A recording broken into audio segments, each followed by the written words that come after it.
70대 할머니 김정수는 어느새 동네에서 보살로 불리게 된 사람이다. 자식 셋을 모두 잘 키워 독립시키고 손자들도 커가는 걸 보며 평생을 살아온 서울의 작은 아파트에서 평온하게 지내고 있었다. 남편을 먼저 떠나보낸 지도 벌써 10년, 그녀는 일상을 꾸려나가며 동네 사람들에게 따뜻한 위로와 지혜를 전해주는 사람이었다. 하지만 요즘 들어 정순의 마음 한편에는 작은 찌꺼기 같은 것이 남아 있었다. 그건 바로 끊임없이 이어지는 경조사비 때문이다. 동네 친구들, 친척들, 그리고 자식들의 친구들까지. 예전에는 경사도 조의도 그저 당연한 의무처럼 여겼지만 시간이 지날수록 정수는 점점 마음이 무거워졌다. 특히 얼마 전 고등학교 시절 친구의 손자가 결혼한다고 청첩장을 보내왔다. 그 친구와는 벌써 20년도 넘게 연락이 없었지만 손자가 결혼한다며 예의를 갖추라며 연락을 해온 것이다. 정수는 화려하게 장식된 청첩장을 받아들고 잠시 망설였다. 정말 이 돈을 내는 게 맞을까? 물론 돈이 아쉬운 상황은 아니었다. 그러나 자식들에게 일일이 알리지 않고 적금 통장을 깨가며 이 경조사비를 내는 것이 과연 올바른 일일지 의문이 들었다.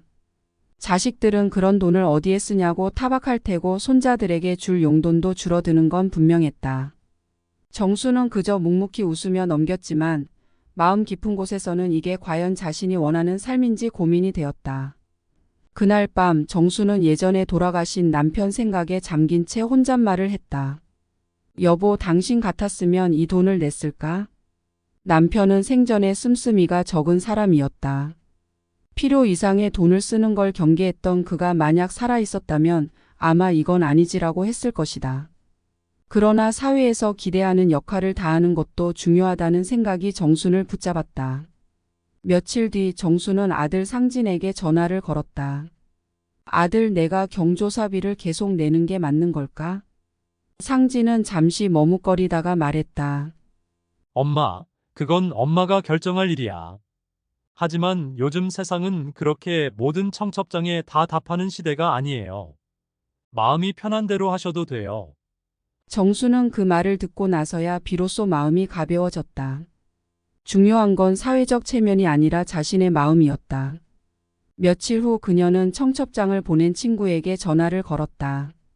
결혼 축하해. 하지만 이번엔 참석하지 못할 것 같아. 마음으로 축복할게.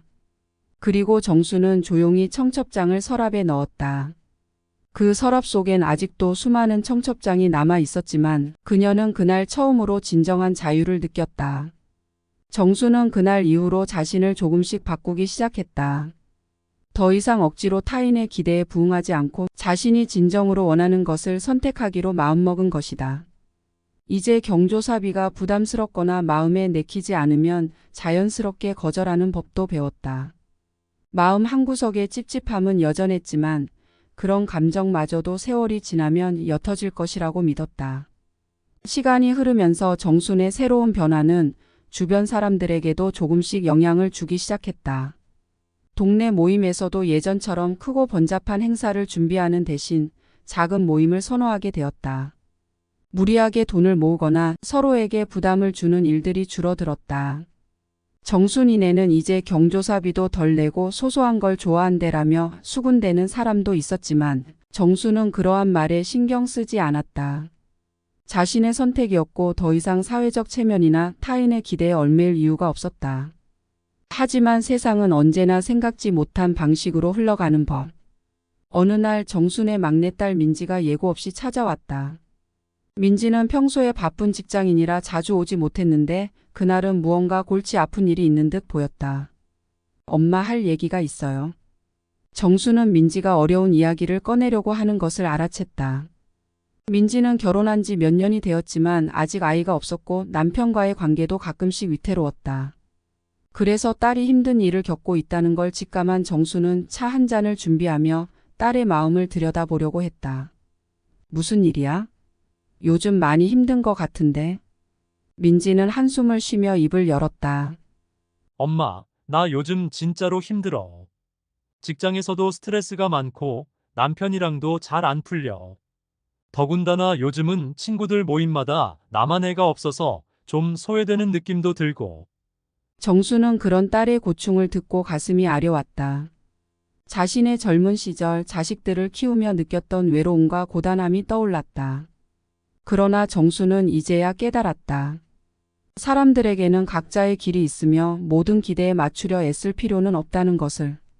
자신이 그토록 오랫동안 경조사비에 대해 고민했던 것처럼 딸도 사회적 압박과 기대 속에서 괴로워하고 있었다. 정수는 딸의 손을 잡고 부드럽게 말했다.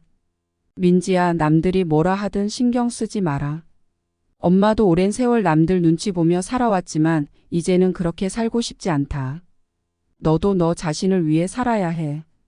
아이가 있든 없든 남편과의 관계가 어떻든 중요한 건 내 마음이야.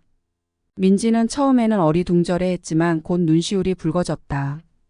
엄마, 나도 그게 맞는 줄 알면서도 자꾸 남의 시선을 신경 쓰게 돼. 어떻게 그렇게 강해질 수 있었어? 정수는 잔잔히 미소 지으며 답했다. 강해진 게 아니라 그냥 내가 뭘 진정으로 원하는지 알게 됐을 뿐이야. 그게 지금 내가 해야 할 일이야. 내 마음을 먼저 들어보고 그게 너한테 맞는 길인지 생각해 보는 거지. 그날 이후로 민지는 조금씩 변하기 시작했다. 직장에서도 가정에서도 친구들 사이에서도 더 이상 억지로 자신을 끼워 맞추려 하지 않았다. 그녀도 이제는 어머니처럼 자신의 길을 찾아가고 있었다. 정수는 그런 딸의 변화를 보며 안도의 한숨을 내쉬었다. 그리고 그날 밤 정수는 자신이 오랜만에 꺼내보지 않았던 사진첩을 꺼냈다.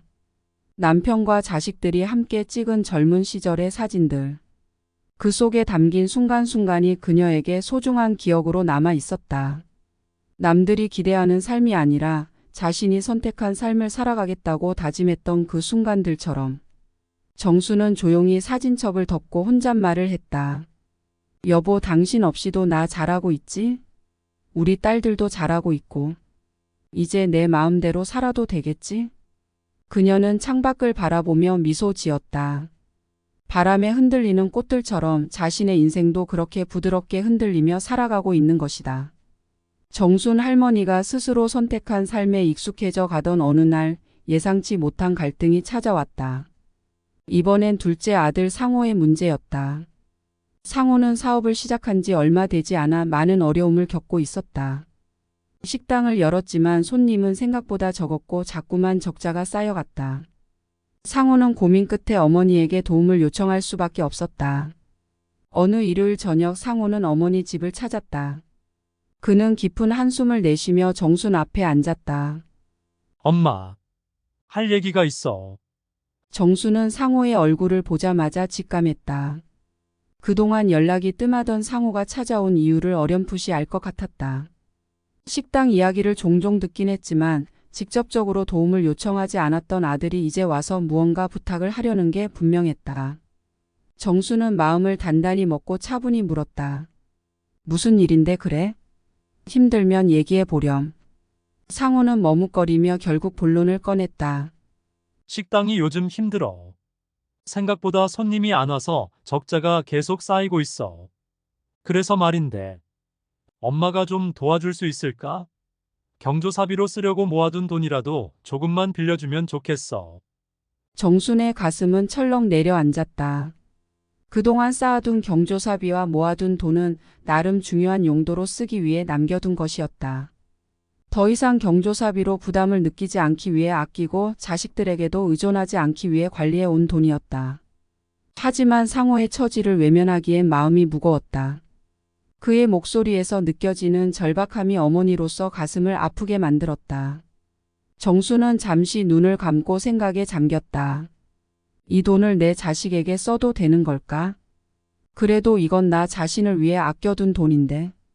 상호가 정말 이 돈으로 다시 일어설 수 있을까? 갈등이 정순의 마음을 요동치게 했다. 자식의 어려움을 외면할 수 없다는 부모의 의무감과 이제는 자신을 위해 살아가기로 결심한 마음이 충돌하고 있었다. 상호야, 내 사정이 힘든 건 알겠어. 그런데 엄마도 요즘엔 경조사비를 줄이고 나 자신을 위해 조금씩 쓰고 있거든. 엄마가 가진 돈이 많지 않아. 이 돈을 너한테 빌려줬다가 혹시나 못 갚으면 엄마도 힘들어질 텐데 그걸 어떻게 생각하니? 정순의 질문에 상호는 놀란 듯 잠시 말을 멈췄다. 그는 어머니가 그토록 자신을 위해 돈을 모아두었다는 사실을 몰랐던 듯 했다. 어머니의 강한 이미지와 늘 희생하던 모습을 생각하던 상호에게는 이 대답이 다소 충격적이었다. 엄마, 그럼 난 어떻게 해야 해? 이대로 식당을 포기할 수는 없어. 상호의 눈빛은 절박했다. 정수는 그의 눈을 마주치며 그 안에서 자신을 보는 것 같았다. 젊은 시절의 자신 역시 아이들을 키우며 끝없는 불안과 희생 속에서 살아왔기에 아들의 그 마음이 결코 낯설지 않았다. 그러나 이제는 희생을 계속할 수 없다는 생각이 그녀의 마음속에서 계속 올라왔다. 정수는 깊은 숨을 들이쉬고 결단을 내리기로 했다. 상호야, 엄마도 내가 힘든 건 충분히 이해해.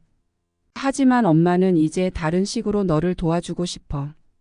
돈을 빌려주진 못하지만 함께 해결책을 찾아보자. 무리하게 사업을 확장하기보다는 조금씩 줄이거나 다른 방향을 고민해 볼 수 있지 않겠니? 상호는 실망한 얼굴로 어머니를 바라봤다. 그는 무언가 말을 하려다 다시 입을 다물었다. 자존심이 상한 듯한 표정이었다. 정수는 그의 표정이 달라지는 것을 보며 마음이 찢어질 듯 아팠다. 엄마는 이제 나한테도 돈을 안 주는구나.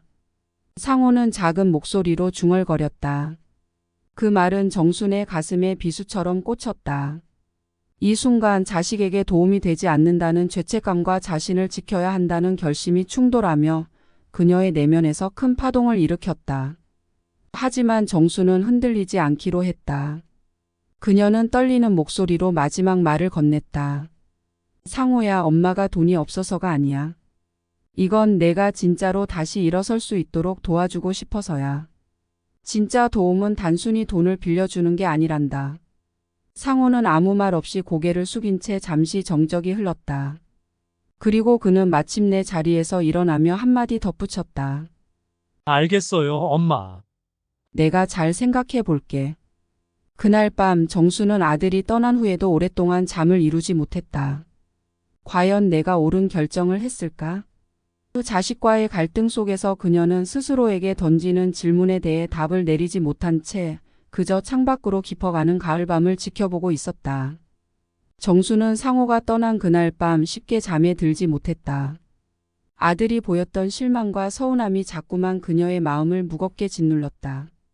평생을 자식들을 위해 살아왔지만 이제 자신을 위해 조금이라도 여유를 갖고 싶다는 바람이 상호에게 상처를 준 것은 아닐까? 하지만 그동안 수없이 맞춰왔던 삶 속에서 이제라도 자신을 돌보겠다고 한 결심을 흔들리게 할 수는 없었다. 며칠 후 정수는 일부러 상호에게 전화를 걸지 않았다.